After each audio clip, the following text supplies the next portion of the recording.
All praises to the Most High, Yahweh Ba'ashem Yahweh Shai, Bahashem Raha Kodash. Double honors to the elder apostles and elder bishops of Great Millstone who rule well.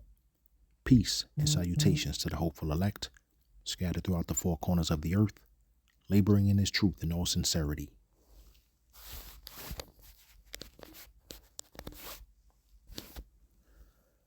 Joel chapter 3, verses 11 through 14 in the NLT. Come quickly, all you nations everywhere, gather together in the valley. And now, O Yahweh, Bahashem Yahweh Shai, call out your warriors. Let the nations be called to arms. Let them march to the valley of Jehoshaphat. There I, Yahweh, will sit to pronounce judgment on them all. Swing the sickle, for the harvest is ripe. Come tread the grapes, for the winepress is full. The storage vats are overflowing with the wickedness of these people. Thousands upon thousands are waiting in the valley of decision. There the day of Yahweh Ba'ashem Yahweh Shai will soon arrive.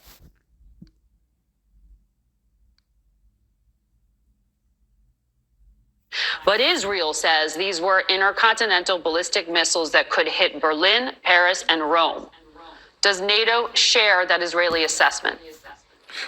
We cannot confirm that at the moment, so we're looking into that. But if this would be true, it is the more evidence that what the president is doing here, taking out the ballistic missile capability, taking out the nuclear capability from Iran, is crucial. And exactly as the ambassador just said, Ambassador Waltz, we have seen with North Korea, if we negotiate for too long, you might pass the moment where you can still get this thing done. And North Korea now has the nuclear capability. If Iran would have the nuclear capability, including together with the missile capability, it would be a direct threat, an existential threat to Israel, to the region, to Europe, to the stability in the world. So the president doing this is crucial. And I've seen the polling, but I really hope the American people will be with him, because he is doing this to make the whole world safer. So I'm going to come back to this video in just a few moments. Right now, I'm going to go back to Joel chapter 3. We'll scroll up to verse 12. And I just want to go into the interlinear here. And we're going to go into this particular word, Yahweh Shaphat or Jehoshaphat, meaning Yahweh has judged. We're going to scroll down to letter F. Yahweh Shaphat or Jehoshaphat is the symbolical name of a valley near Jerusalem, which is the place of ultimate judgment, maybe the deep ravine which separates Jerusalem from the Mount of Olives through which the Kidron flowed. So in this particular video, I'm only going to really focus on the first part of what we just read in letter F here on this outline. The symbolical name of a valley near Jerusalem, which is the place of ultimate judgment. I'm not going to focus too much on the second part of this, maybe the deep ravine, which separates Jerusalem from the Mount of Olives through which the Kidron flowed. At the time this was published and released on this particular, in the BLB here, it looks like the individual didn't have a clear or a certain understanding of the particular scripture as we go into the valley of decision here, and which is why he has maybe it's the deep ravine which separates Jerusalem from the Mount of Olives. So we're only going to focus on the first part, symbolical name of a valley near Jerusalem, which is the place of ultimate judgment. Scroll back down to verse 14. This time I'll read it in the KJV. Multitudes, multitudes in the valley of decision. For the day of Yahweh Ba'ashem Yahweh Shai is near in the valley of decision. So with that being said, we're going to start with the Strait of Hormuz, which is the hot spot right now in the world. This is where Iran has pretty much locked down the strait, except to its allies. And this particular strait is important because 20% of the world's energy flows through this strait. And this includes oil, which is why we're seeing gas prices starting to go back up now. So I'm going to come back over here. Why is the closing? This is what I asked Google AI overview. Why is the closing of the Strait of Hormuz so vital? The closing of the Strait of Hormuz is vital because it is a critical maritime bottleneck handling roughly 20% of global oil and LNG consumption, largely from the Persian Gulf. Its closure causes major global energy shortages, sharp oil price spikes, and disrupts shipping, severely impacting global economies. The strait is the primary artery for oil exports from Saudi Arabia, Iran, Kuwait, and the UAE, carrying over 20 million barrels per day. Irreplaceable traffic, around 1/5 of the world's liquefied natural gas, LNG, and over 25% of seaborne oil pass through this narrow 24-mile wide channel. Economic impact, as shown by the 2026 Iran-Israel conflict, blocking the channel causes immediate significant surges in global crude oil and natural gas prices, contributing to inflation and potential recession. Regional vulnerability, it directly threatens the security of countries in the Gulf region that rely on this passage for both energy exports and essential imports. Limited alternatives, despite pipelines such as those used by Saudi Arabia, a full closure cannot be fully mitigated, removing millions of barrels from the market daily. As of March 2026, intensified conflicts, including U.S. and Israeli actions, have resulted in a near closure of this, one of the world's busiest and most critical oil shipping channels. And that last part there is reported from CNN. So we're going to go right into a political article. This is off of Politico.com. And this was published 2 days ago, March 22nd, 2026 at approximately 11:58 Eastern Standard Time. NATO leader says he expects Europe will come together on Iran. NATO Secretary General Mark Rutte on Sunday offered a full-throated endorsement of President Donald Trump's military efforts against Iran, and also said he expects the nations of NATO to come together to support Trump. What I know is that we have always come together, Rutte told host Margaret Brennan on CBS Face the Nation. Rutte has consistently been supportive of Trump, even as some of the leading European powers, noting that NATO is intended to be a defensive alliance, have expressed reluctance to help Trump with the Iran war, including with U.S. efforts to make the Strait of Hormuz safe for the passage of oil tankers. Trump, for his part, has lashed out at NATO. Without the USA, NATO is a paper tiger.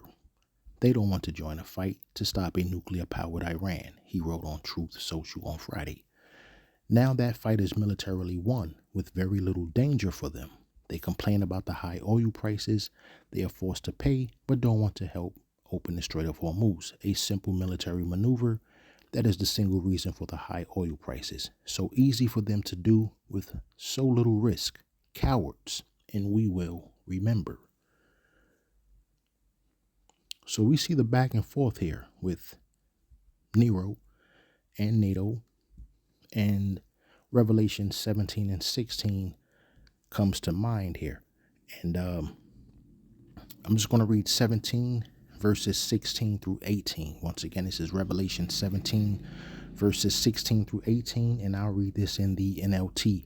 The scarlet beast and his 10 horns all hate the prostitute. They will strip her naked, eat her flesh, and burn her remains with fire. For Elohim has put a plan into their minds, a plan that will carry out his purposes. They will agree to give their authority to the scarlet beast, and so the words of Yahweh Ba'ashem Yahweh Shai will be fulfilled. And this woman you saw in the vision represents the great city that rules over the kings of the world. So just like verse 18 says, And now look at it this time in the KJV. And the woman which thou sawest is that great city, which reigneth over the kings of the world. And this is pertaining to the prostitute here. This is pertaining to Babylon the Great, aka America. So if we come back to what Trump says, because these countries were reluctant to join this particular conflict with Iran, Trump would go on to say, so easy for them to do this with so little risk. They're cowards and we will remember. So you see how Trump is talking here. There's a whole lot of back and forth between these two sides. But reluctantly now, if you look here, remember that article I just read came out on March 22nd. This particular article here was published, I believe, just yesterday. Yes, March 23rd at approximately 12:46. And this is off of Gulf News.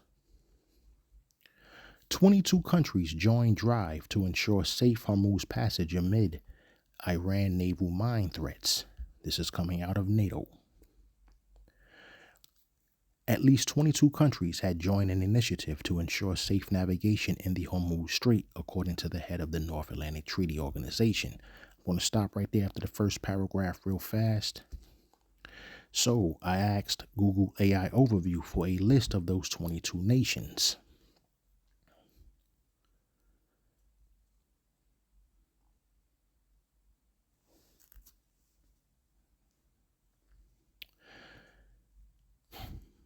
So, as of March 26, 22 nations have signed a joint statement expressing their readiness to contribute to the appropriate efforts to reopen the Strait of Hormuz.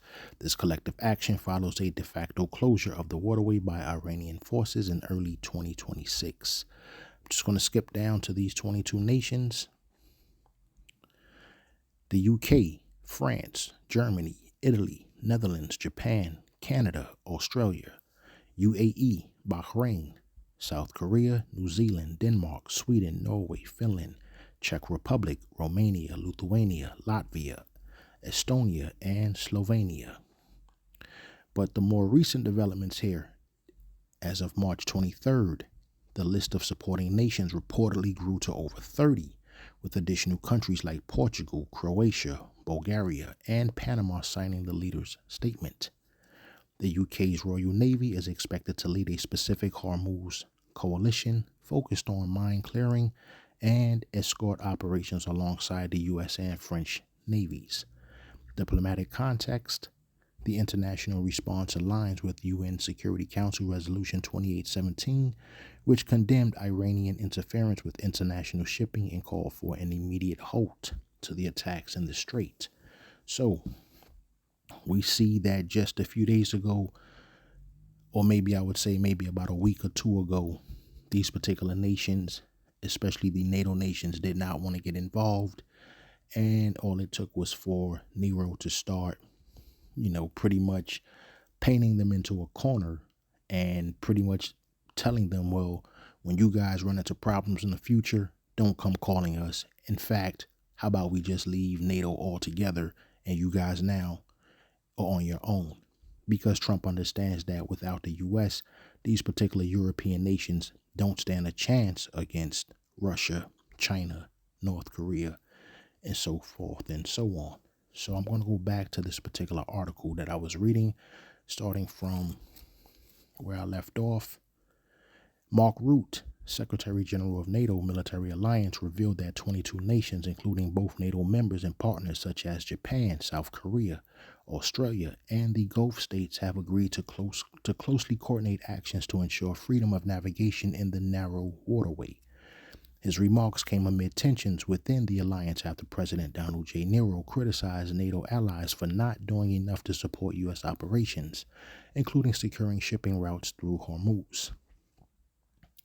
Allied coordination underway. Rutte acknowledged the frustration, but said Allied coordination was now underway.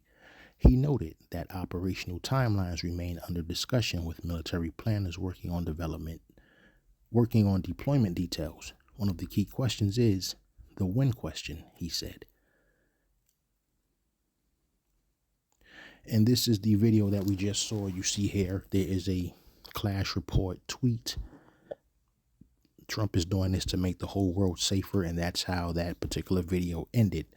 So this guy here, who used to be the Prime Minister of the Netherlands, if I'm correct, he's basically backing Trump up on this. He looks like Trump's biggest supporter coming out of this particular, organization, which is NATO here. So I'm going to continue. Rute's remarks address mounting frustration among allies over delays in responding to escalating threats in the Strait of Hormuz, amid missile exchanges between Iran, Israel, and proxies like Hezbollah.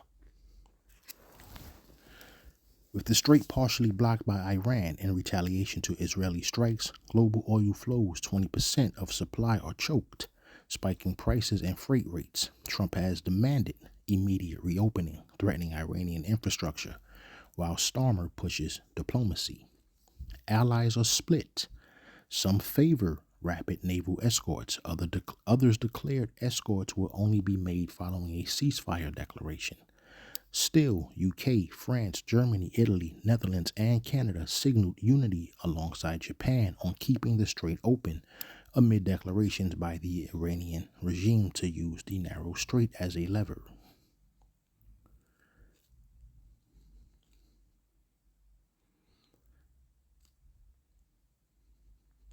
I want to scroll down here.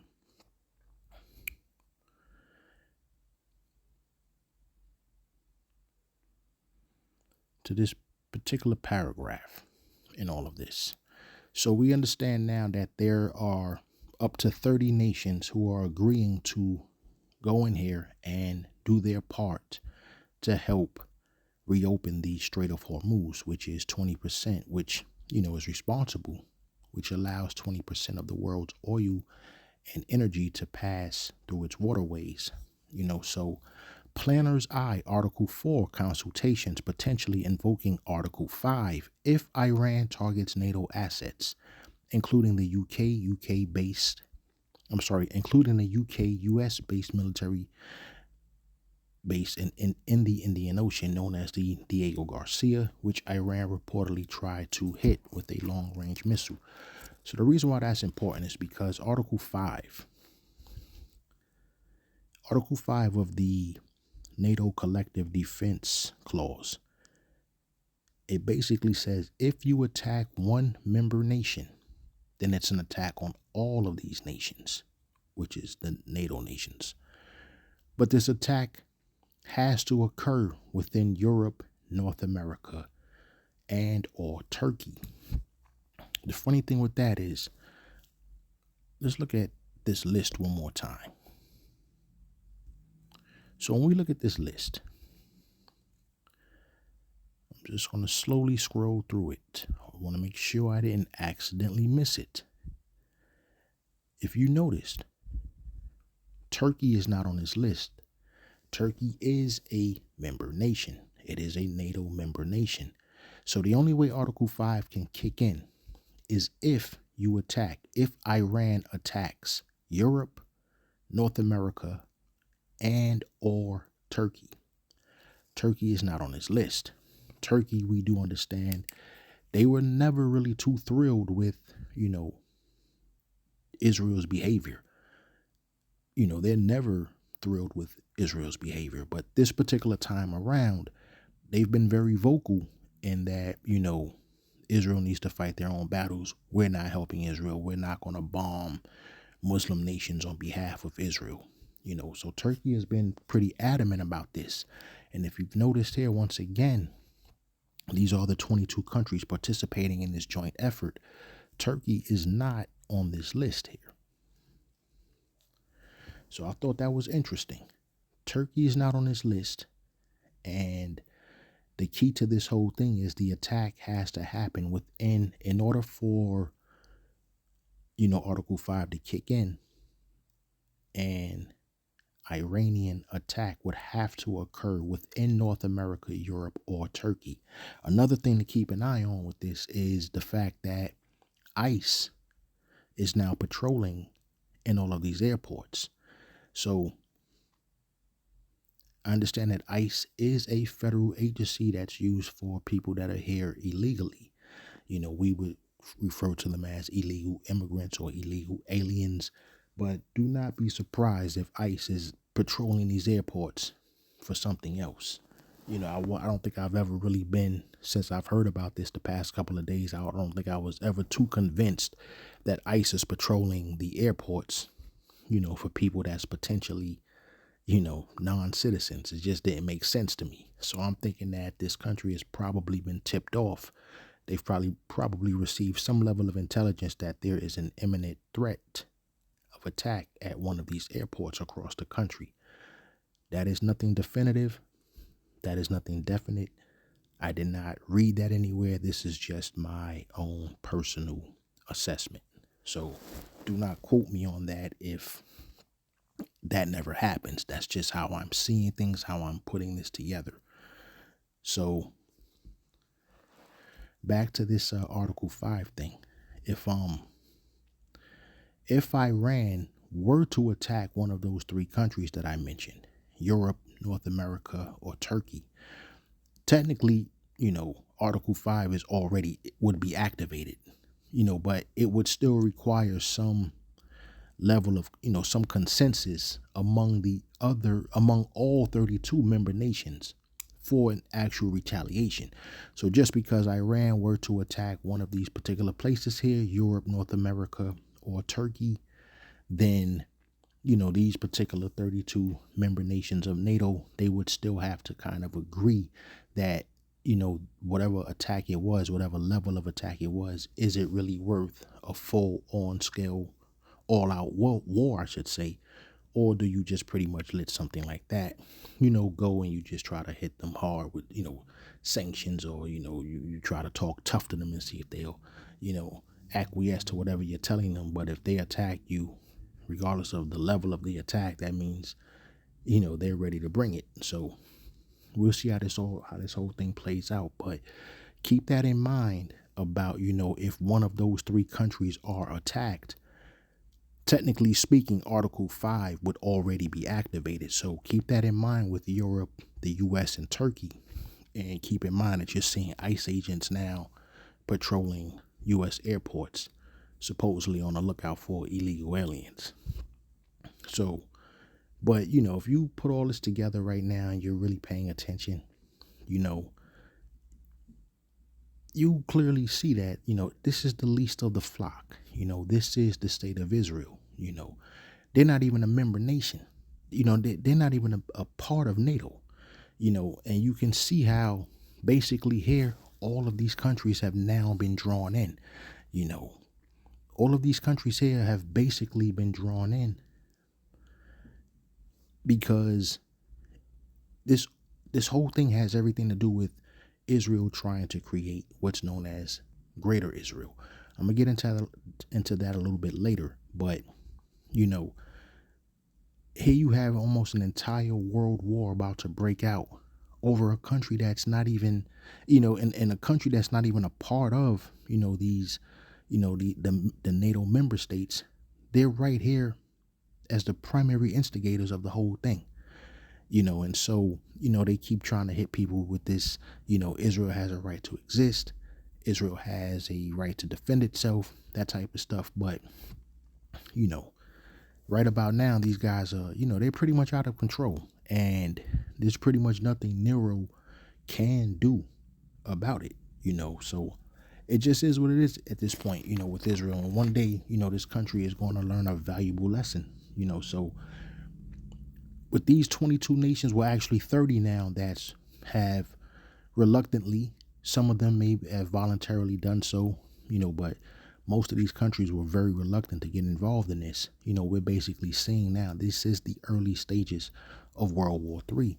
And so when we go back to Joel chapter 3, verses 11 through 14,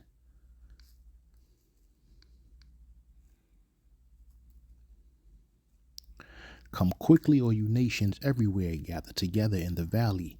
And now, O Yahweh, Bahashem Yahweh Shai, call out your warriors. Let the nations be called to arms. Let them march to the valley of Jehoshaphat. There, I, Yahweh, will sit to pronounce the judgment on them all. Swing the sickle, for the harvest is ripe. Come tread the grapes, for the winepress is full. The storage vats are overflowing with the wickedness of these people. Thousands upon thousands are waiting in the valley of decision. There, the day of Yahweh Ba'ashem and Yahushai will soon arrive. So, and when we looked at those 22 nations just now, those were only the NATO nations. Those were the so-called allies. We haven't even looked at who their opponents are, which is obviously, Iran itself, North Korea, Russia, China. Then you have Hezbollah, Houthi, and a host of all other types of just potential terrorist little sleeper cells all over the place, in various countries all over the world, So, of course, keeping all this stuff in mind, the Most High is the one who's directing all of this. And part of this is using, part of him directing this, I should say, is him using, like I just mentioned a few minutes ago, he's using the least of the flock, which is the state of Israel, to basically kick off World War III, and that's exactly what he's doing. And we'll go into Jeremiah 50 and 45. Therefore, hear ye the counsel of Yahweh Ba'ashem and Yahushai, that he hath taken against Babylon, and his purposes that he hath purposed against the land of the Chaldeans. Surely the least of the flock shall draw them out. Surely he shall make their habitation desolate with them. So, once again, we see that this is a nation that's not even a part of, NATO. They're not even, an actual ally of any of these countries here. Countries deal with them just on business purposes. They control the banking industry, finances, and stuff like that. So countries have to deal with them on that level. But most of these countries are not into the mindset of sending their troops or their people to fight and die for this particular country here. So Israel is able to drag Babylon into this, and Babylon is able to pretty much bully all of these nations, at least right now, into, joining this circus act right here. So let's go to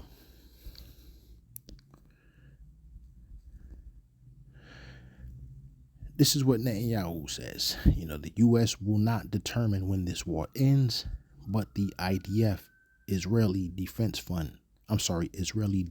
Force, will determine when it will end. As of late March 2026, Prime Minister Benjamin Netanyahu has asserted that Israel, specifically the IDF, Israel Defense Forces, will decide when its military operations in Iran and Lebanon conclude, emphasizing that the timing will not be dictated by the U.S.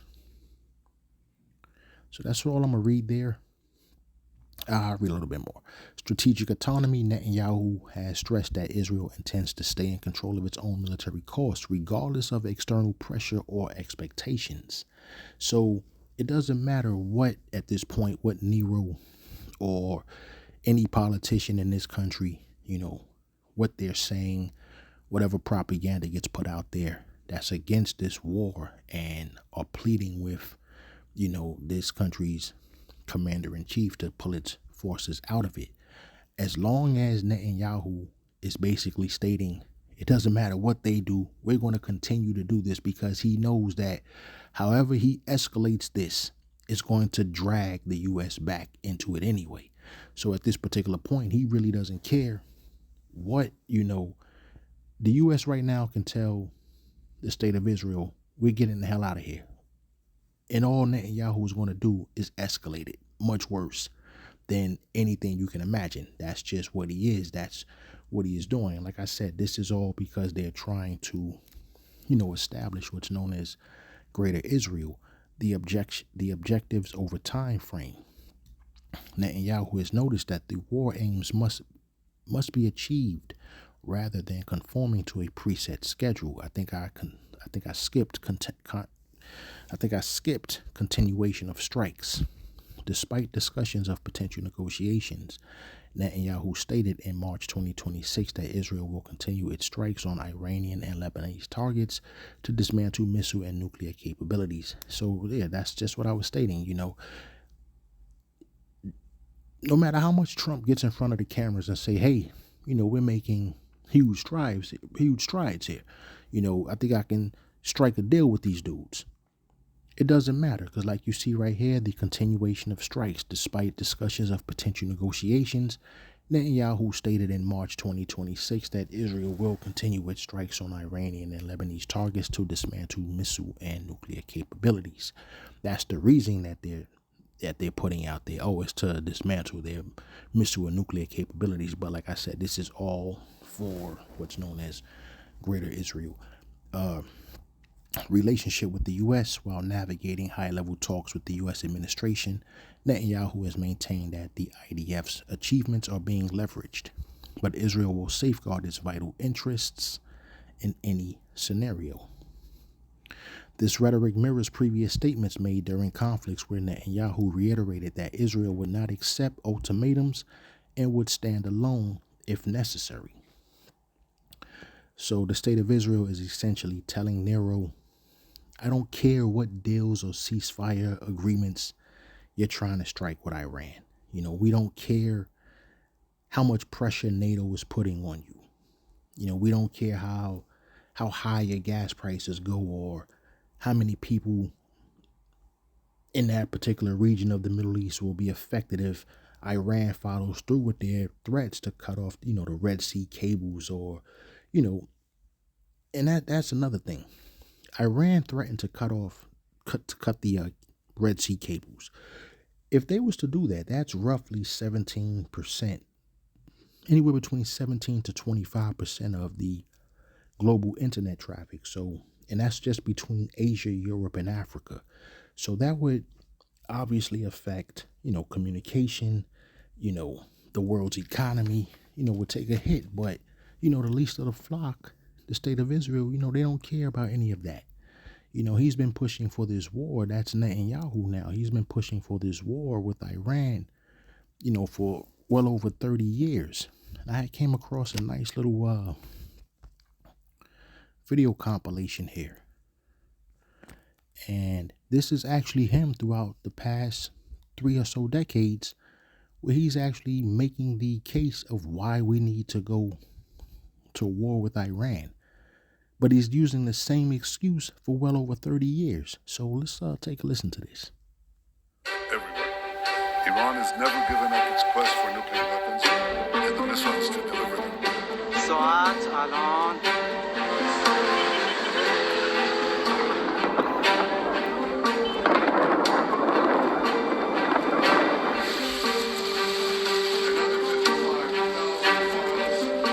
Nuclear weapons. Nuclear weapons. Nuclear weapons. Atomic bombs.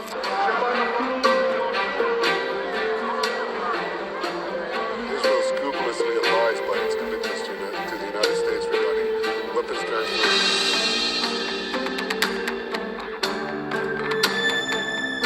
Thank you, Mr. Chairman.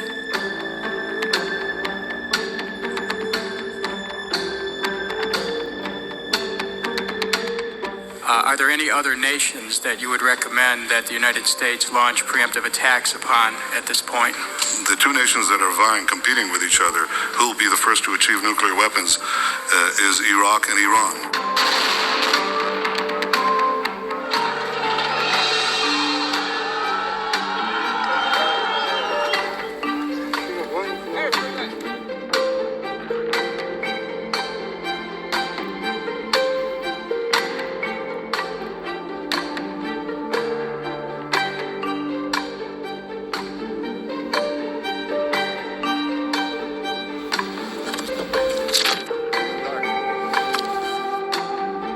By next spring, at most, by next summer, at current enrichment rates, they will have finished the medium enrichment and move on to the final stage.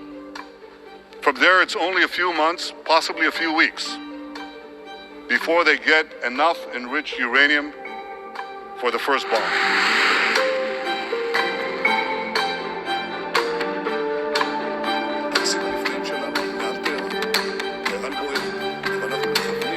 If not stopped, Iran could produce a nuclear weapon in a very short time. It could be a year, it could be within a few months, less than a year.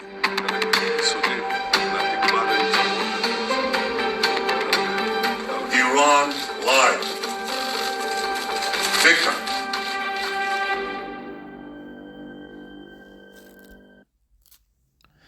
Hey, that was AlJazeera.com. I should have said that at the beginning before I played the video, but that was AlJazeera.com. And I used that video to show this particular compilation, the amount of times over the past 33 years that, this guy has gotten on the camera and actually said, Iran can have a nuclear weapon within 6 months or within a year. This is like real reminiscent of George Bush and Dick Cheney with the whole weapons of mass destruction. And this is why the U.S. has to take out Saddam Hussein and that regime, only to find out a couple of months later that, Iraq at that time never had any weapons of mass destruction. So let's go into Proverbs chapter 29, verse 12.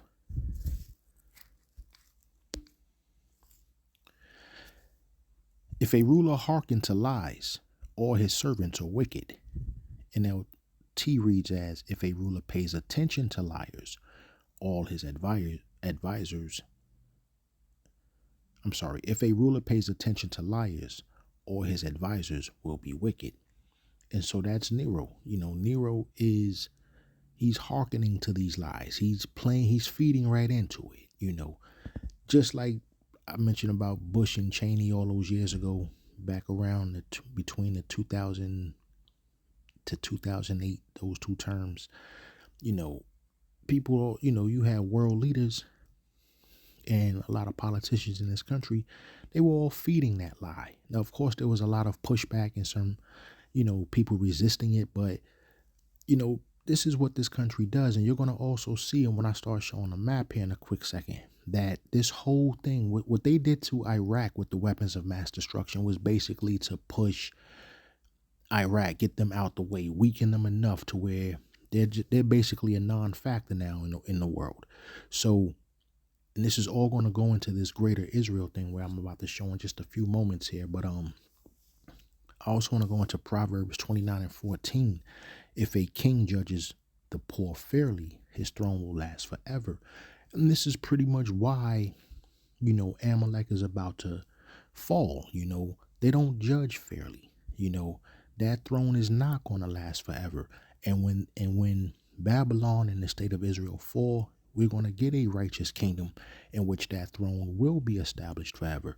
And right now, though, we just, certain prophecies have to play out. And this is it. This is the beginning stages of the third woe.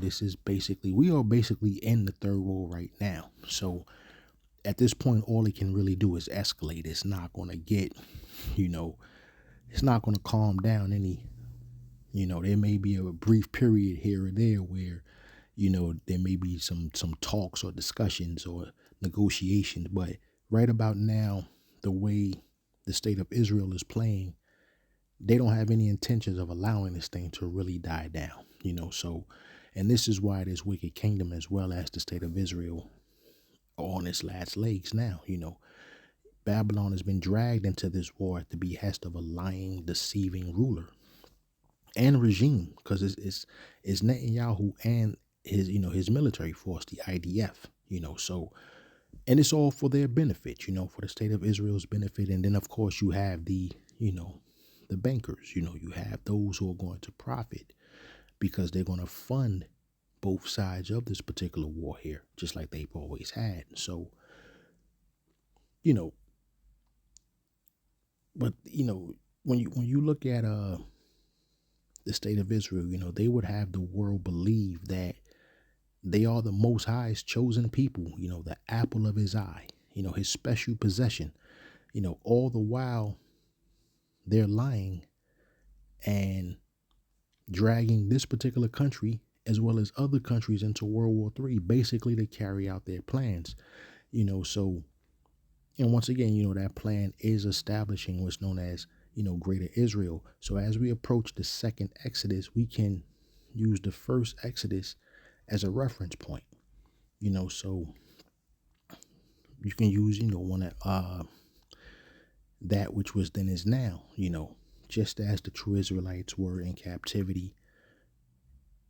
When the first Exodus started, the Israelites once again, we find ourselves in captivity right here in Babylon, the small hats, the people that's actually in that region, they're not in captivity, you know.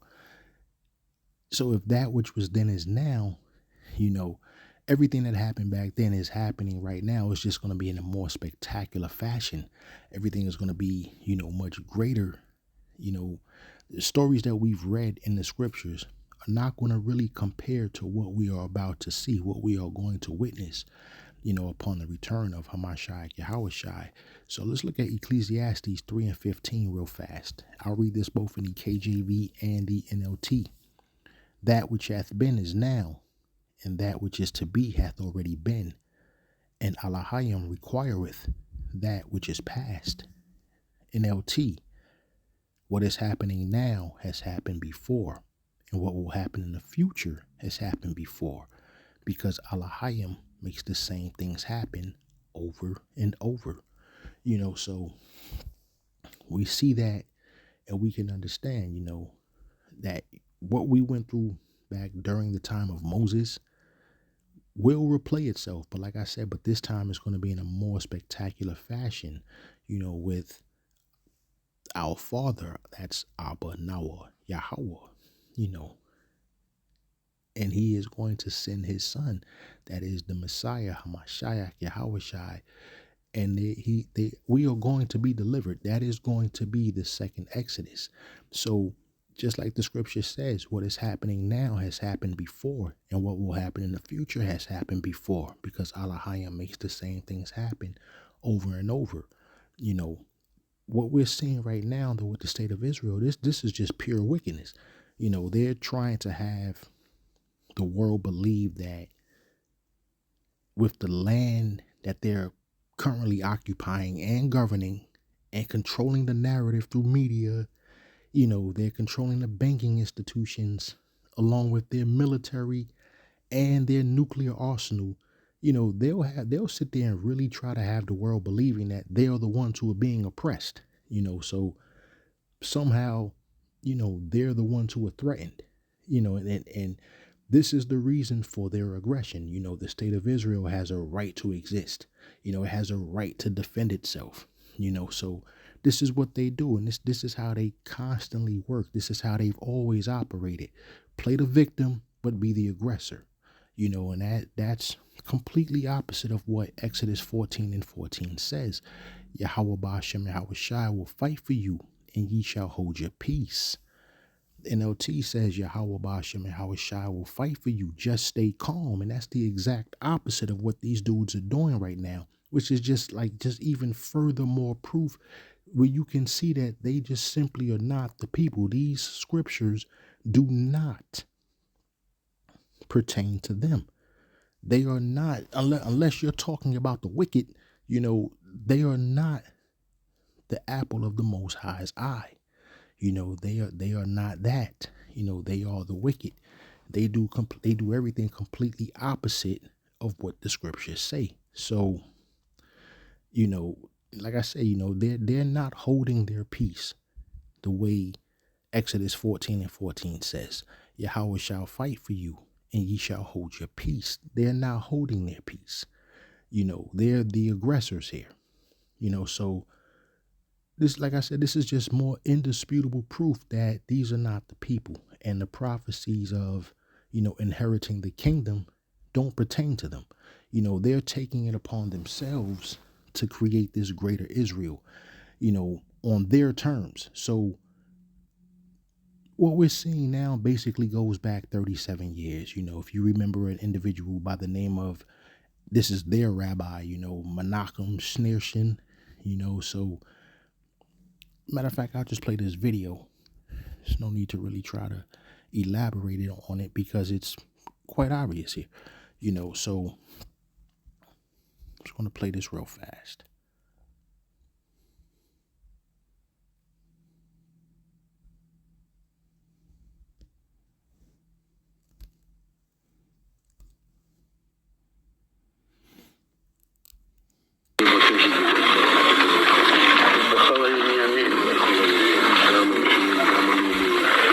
מה שישראל לאחרונה נתפסו כמה עניינים. מה שלא יאות וגם משהו שעדיין משאיר ליבו. אז הייתה משהו הוא ממה ידיעתו. הכנראה שהיא מספיק, כאילו שהיום כבר כמה שעות יתבגר עדיין ליבו, אבל יש את כמה שעות, אז יש לי... So there you have it. You know, that's, you know, he's long been passed, but that was Menachem Schneerson basically telling, you know, Benjamin Netanyahu that, you know, a lot of things have happened since the last time they've met, but the one thing that has not happened is the Messiah coming back, you know. So he's basically telling him, do something to make the Messiah come back. This was 37 years ago. This was in 1990. You know, so here we are, damn near 40 years later, and Netanyahu, you know, he's been at it ever since, you know, trying to establish what I keep mentioning here is Greater Israel throughout that region. So let's go into that, as a matter of fact. And this is exactly what this guy was trying to tell him to do. Do something, you know, do something to hasten the Messiah coming back. And so this is where we get this whole dream of Zionism. This is a map of Greater Israel, right? So this is off of the digital.library.cornell.edu. So this looks like a hand-drawn map that somebody created, and this was a dream of Zionism, the map of Greater Israel. So I'll use a color map a little bit later, but I just want to get into this real fast. And this is the actual projected view of what this Greater Israel would look like. So that large circle that it looks like it has like snake scales all around this particular region of land. Looks like a long snake. As a matter of fact, it is a snake. If you look right there by Damascus, that's the head of the snake. And these little triangles or whatever, this is like the actual borders. This is the actual borders of what this Greater Israel would be. And we can clearly see that it goes around the Nile. So it's, if you know where Israel and Palestine are right now, it's a little bit in this particular region right here. They don't actually have it on the map because, like I said, this is a map of Greater Israel. So Greater Israel borders would go into Egypt, including the capital of Egypt, which is Cairo. It would actually go well into Syria, Jordan, Saudi Arabia. And this is the reason why they had the whole fiasco about weapons of mass destruction, because the region that we know as Iraq would be encompassed into Greater Israel here. And you can clearly see that they also want Kuwait as well. You know, so Kuwait, you know, they got past the whole Saddam Hussein thing, only to find out that it's actually Israel that wanted your land. And Saddam was kind of protecting you from that guy, you know. And of course, here is the whole thing right here. That's the actual Strait of Hormuz here. This is where Iran has everything blocked except to China, Russia, and a couple more of their allies. So we come back around looking at their borders. You see it goes well into Saudi Arabia. You know, so we just did a full circle here. Starting at Egypt, Syria, a little bit of Turkey, Iraq, Kuwait, you know. And this is exactly what this whole particular war is about. This is why, you know, Israel is waging war on this entire region. This is why, if you go back to the Gulf War, you know, that's what all of this is about. You know, weapons of mass destruction that Iraq was accused of having. That was just a smokescreen, because eventually Israel would try to occupy this entire region. And there's really pretty much only one nation left standing in their way, and that's Iran. And so this is what this whole thing is about right now. So, Greater Israel, let's go back into that real quick. That would actually stretch from the Nile, right? So we see the Nile and the Euphrates. That's the Tigris. So the Euphrates is somewhere right around here. It's pretty much in the same exact area as the Tigris. It's not too far. They don't have it on the map, but I'm pretty familiar with this map here. But so when you look at this, you can clearly see, if we go to Exodus 23 and 31, remember, just like the book of Ecclesiastes says, once again, what is happening now has happened before, and what will happen in the future has happened before, because Elohim makes the same things happen over and over again. So if we go to Exodus 23 and 31, this is the Most High talking to the actual nation of Israel. He's, and he's saying, and I will fix your borders. And I will fix your boundaries from the Red Sea to the Mediterranean Sea, and from the western wilderness to the Euphrates River. I will hand over to you the people now living in the land, and you will drive them out ahead of you. Let's scroll up a little bit here. We'll start from verse 27 and read through 31 again. I will send my terror ahead of you and create panic among all the people whose lands you invade. I will make all your enemies turn and run. I will send terror ahead of you to drive out the Hivites, Canaanites, and Hittites. But I will not drive them out in a single year, because the land will become desolate, and the wild animals would multiply and threaten you. I will drive them out a little at a time, until your population has increased enough to take possession of the land. And here we go again, verse 31. And I will fix your boundaries from the Red Sea to the Mediterranean Sea, and from the eastern wilderness to the Euphrates River. I will hand over to you the people now living in the land, and you will drive them out ahead of you. So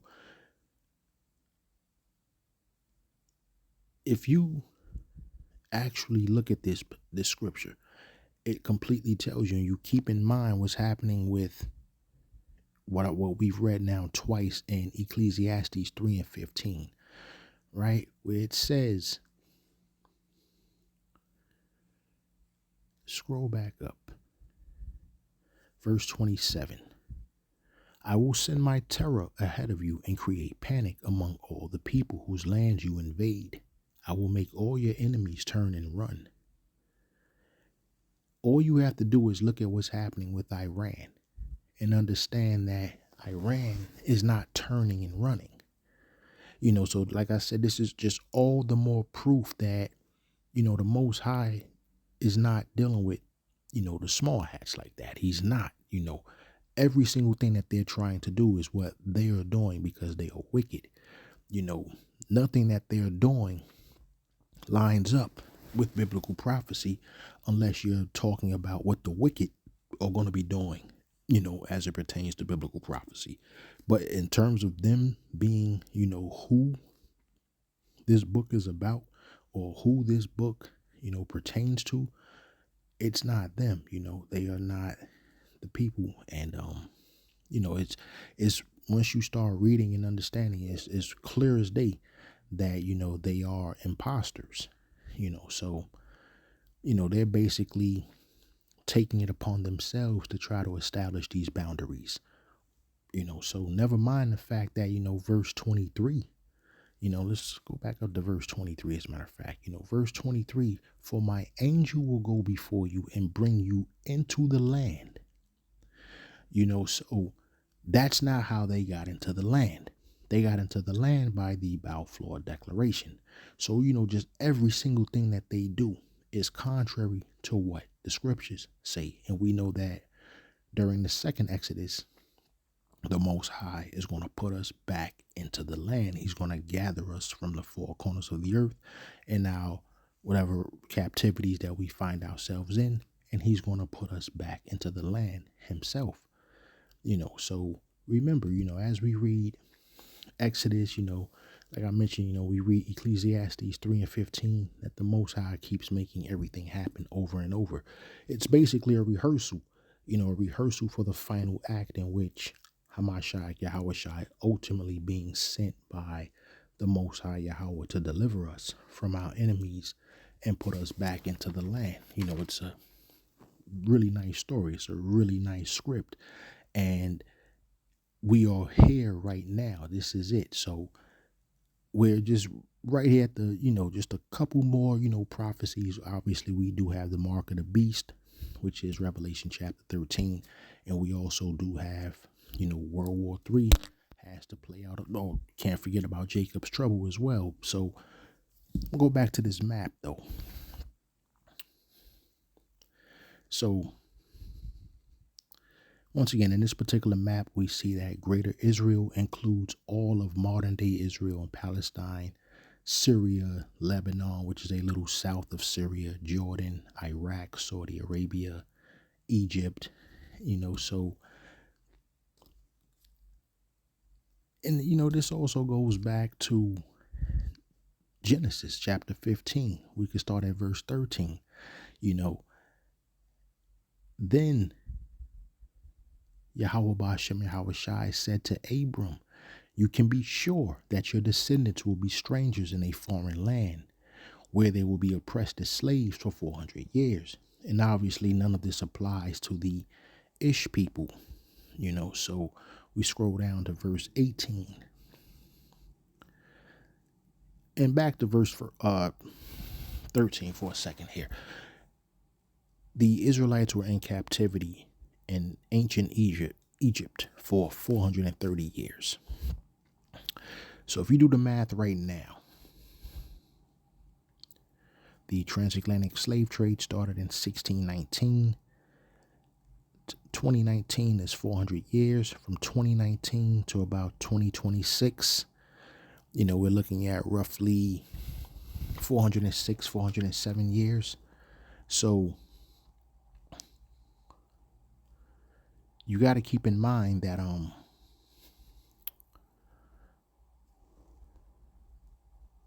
you got to factor in, as much as they've played with these with the calendars, daylight savings time, go up an hour, come back an hour, you got to keep in mind that they've taken a whole month off the calendar. If I'm correct, the actual Hebrew calendar should have I believe 13 and a half months or something like that, or 13 months if I'm correct.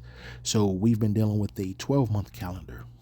So we're further along in prophecy, than you think.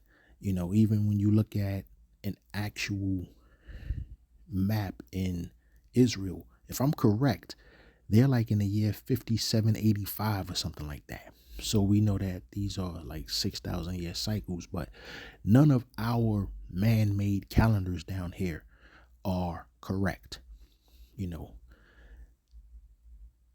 When I say a 6,000 year cycle, I'm saying, day one is 1,000 years, day two 1,000 years. So actually I meant a 7,000 year cycle, but that includes the Sabbath, which we would be in the Sabbath in the kingdom would be the Sabbath, that first day of celebrating, so, but right now, like I said, if you look at a calendar in Israel, they're in the year 5785, if I'm correct. So if you factor that in, you can see how close we are to reaching the Sabbath. Like I said, these maps here on earth, none of these maps are correct. These things have been tainted and the times have been tampered with, not in terms of the actual time being tampered with, but the way it's been recorded. The way it's been recorded has been tampered with. And, so here we are over here thinking we're in the year 2026. They're over there thinking they're in the year 5785. Somebody is wrong, so all we do know for certain, though, is that we are in, This is, if you go by, I believe this is Haggai, the book of Haggai, chapter 6, if I'm correct. Don't want to get too far off topic. I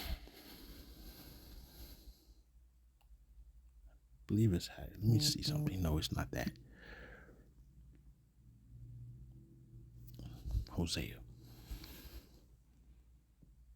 Yep, Hosea chapter 6, verse 2. After 2 days will he revive us, and the third day he will raise us up, and we shall live in his sight. So we are currently right now in the third day. So we are like really close to this thing being over, and it looks like, the state of Israel is playing their part. They're playing their part to, just like we saw with that video a couple of seconds ago, where Menachem Schneerson was telling Israel, hey, do something to hasten, the coming of the Messiah. And, sometimes you need to be real careful what you ask for, because, you're not going to inherit what you're thinking you're going to inherit. You've already had your time of rulership, and that is right now on this particular side. In the kingdom, you're going into hardcore slavery, so just something, for you to really look forward to. But basically, you can basically see these people trying to use scriptures unrighteously to advance their own greed agenda. This is a greedy people here that's trying to create, their own borders. And so, we can see the least of the flock drawing everyone in. It's starting right now in the Strait of Hormuz, and ultimately the beginning of the third woe, which is where we're at right now. So this is the valley of decision, or the valley of Yehoshaphat, which we read earlier in Joel chapter 3. So as a matter of fact, let's just go back there. Joel chapter 3.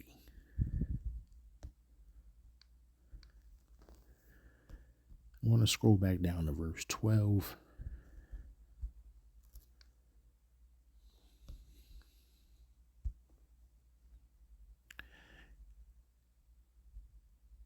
Yehoshaphat.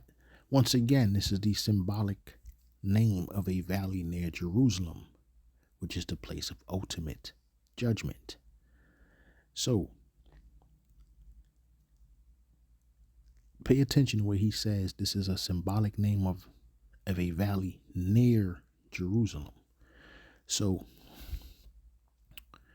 the distance from Jerusalem, I did a little bit of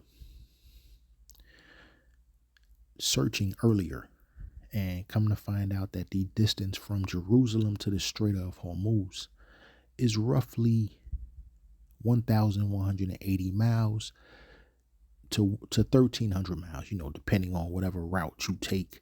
You can get there in 1,180 miles, or it may be right around 1,300 miles. So if you compare and contrast that with like the distance from New York City to Alabama, that's approximately 1,195 miles, just a little bit short of 1,200, just as the Strait of Jerusalem. The Strait of Hormuz to Jerusalem is about 1,180 miles, just a little bit short of 1,200. So if you look at the distance from New York City to Houston, it's about 1,600 miles. So that seems pretty far if you're talking about driving, especially if you're like anything like me and prefer not to drive. So the approximate amount of time, though, that it takes to drive from New York City to Houston is about 24 hours and 25 minutes, just a little bit longer than a full 24-hour day. So just to put these numbers in perspective,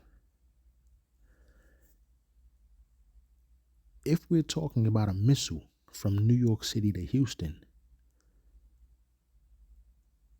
that missile would reach there in less than 5 minutes. It may take 10 to 15 minutes depending on the type of missile that you're using and its launch platform. But if you use one of this country's fastest missiles and shoot it from New York City to Houston, it can get there in less than 5 minutes. And remember, New York City to Houston is 1,600 miles, right? So the Strait of Hormuz, if you were to fire a missile from the Strait of Hormuz to Jerusalem, that missile would take approximately 7 to 12 minutes.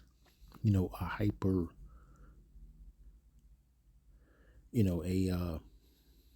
I'm sorry, did I say miles earlier? Okay, let me this video turned out to be much longer than I thought. If you was to shoot a missile from New York City to Houston, it would take a little less than 5 minutes. I don't know if I said 5 miles, but it would be less than 5 minutes. Please forgive me, I said miles. But depending on the type of missile that you're using, if it's a little slower, possibly it will get there in 10 to 15 minutes.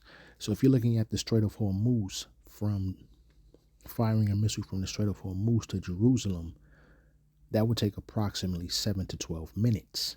But if you're using a hypersonic missile, it can get there in less than 7 minutes. So if you were using a cruise missile, that would take longer. Those are much slower. That would take approximately 2 hours for a cruise missile. So when you factor this stuff in, a missile from New York City to Houston, Texas is a little under 5 minutes. A hypersonic missile from the Strait of Hormuz to Jerusalem is less than 7 minutes. And this is exactly what we're waiting for here now, actually. What we are about to see, and this is Joel 3 and 14. Thousands upon thousands are waiting in the valley of decision. There, the day of the Most High, Yahweh Ba'ashem Yahweh Shai, will soon arrive. So I'm about to wrap this up here in just a couple of minutes. This video went way longer than I thought it would go. But I'm going to end with just a few scriptures here. I want to start with Psalms 33, verses 10 and 11.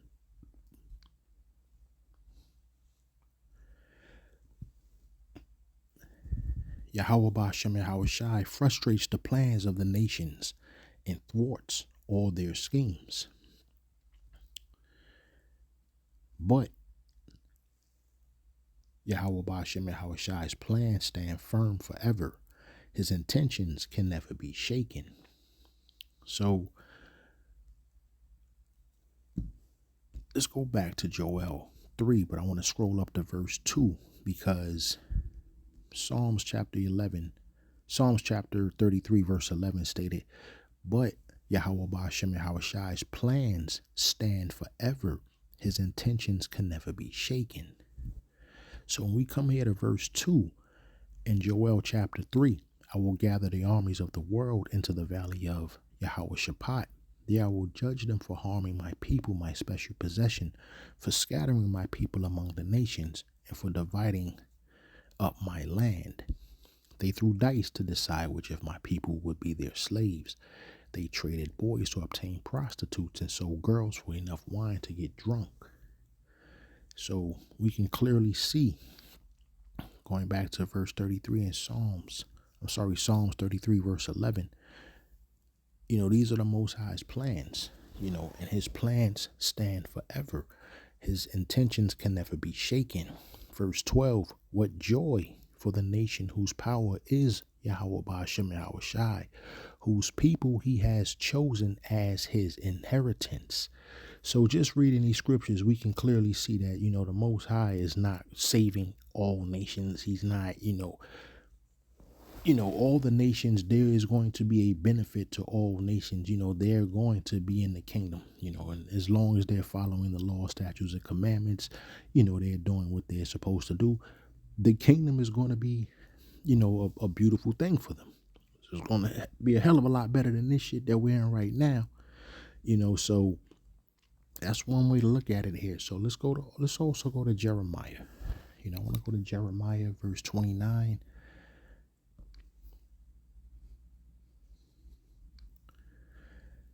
And let's go to 11 through 14.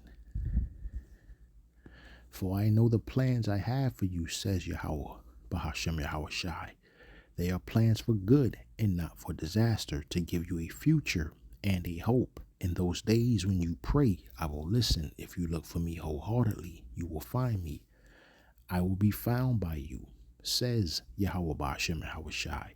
I will end your captivity and restore your fortunes. I will gather you out of the nations where I sent you and will bring you home again to your own land. And this is one of the scriptures that I was trying to remember earlier when I was stating that, what you're seeing right now with the state of Israel, they're doing everything contrary to the scriptures. The scriptures make it very clear that the Most High says he will gather us out of the nations where he sent us, and he will bring us back to our own land. So with that being said, I am going to end this with, let's go to the book of Luke. I want to go to chapter 12. We'll scroll down to verses 29 through 32. And this is Hamashiach Yahweh Shai speaking here. And he says, and don't be concerned about what to eat and what to drink. Don't worry about such things. These things dominate the thoughts of unbelievers all over the world. But your Father already knows what you need. And so, the state of Israel, that's what they're concerned about. They're concerned with carnal things. They're concerned with, feeling like what they're feeling like they were promised something, the land of milk and honey, So, and, ironically, this is what came to my mind as I was thinking of a closing scripture for this particular video. And don't be concerned about what to eat and what to drink. Don't worry about such things. These things dominate the thoughts of unbelievers. And we know that the people that's occupying the land of Israel right now, they do not believe in the Messiah, Hamashiach Yahweh Shai. So he says these things dominate the thoughts of the believers. These things dominate the thoughts of unbelievers all over the world. But your Father already knows what your needs are. Seek the kingdom of Yahweh above all else, and he will give you everything you need. So don't be afraid, little flock, for it gives your Father great happiness to give you the kingdom. So as we can see, they're trying to take the kingdom themselves, and it's not going to go down like that. Once again, verses 32 and 33 clearly tell us that, for it gives your Father great happiness to give you the kingdom. It's not something that these small hats are going to be able to achieve on their own. And this is how you know that they are about to fail. So I'm going to end right there. And I pray this has been edifying and reaches the ears it's supposed to reach. Shalom.